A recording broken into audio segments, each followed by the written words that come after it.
Hello అండి, ఈ రోజుల్లో వయసుకి సంబంధం లేకుండా ప్రతి ఒక్కరు కూడా white hair and brown colour hair తో ప్రాబ్లం ఫేస్ చేస్తూనే ఉన్నారు కదా. నా దగ్గర అయితే ఒక మంచి సొల్యూషన్ ఉంది. అదే మన ఇండికా క్రైమ్ హెయిర్ కలర్. మనకి 3 డిఫరెంట్ షేడ్ కలర్స్ ఉంటాయి. First the burgundy and black colour and brown shade లో 3 ఉంటాయి అనమాట. ఈ రోజు అతేకైతే బ్లాక్ కలర్ ని మిక్స్ చేస్తున్నాను. ఒకటి డెవలపర్, ఇంకోటి కలర్ అంటే 2 డిఫరెంట్ ప్యాక్స్ లో వస్తే రెండింటిని ఒక బౌల్ లో వేసుకొని మిక్స్ చేయాలి.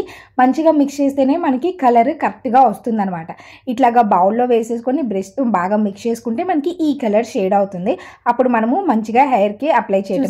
అయితే హెయిర్ అంతా ఎంత వైట్ గా అయిపోయింది. ఇది జస్ట్ 10 మినిట్స్ కన్నా కానీ ఎక్కువ టైం పట్టదు. మొత్తం అప్లై చేసి ఒక 10 మినిట్స్ ఆగి హెయిర్ వాష్ చేసుకోవటం. ఆఫ్టర్ వాష్ తర్వాత హెయిర్ చాలా మంచి షైనింగ్ ఉంటుంది. ఎందుకంటే దీంట్లో ట్రిపుల్ ఆయిల్ ఫార్ములా ఉంటుంది. డిఫరెన్స్ మీరే ఈజీగా చూడొచ్చు. అండ్ మనకి నియర్ గా ఉన్న స్టోర్స్ అండ్ కాన్విన్ కార్డ్ లో ఈజీగా దొరుకుతుంది అనమాట. అలాగే ప్రోడక్ట్ కావాలి అనుకుంటే లింక్ అని కమెంట్ చేయండి, షేర్ చేస్తాను. Add colour to your life with indica.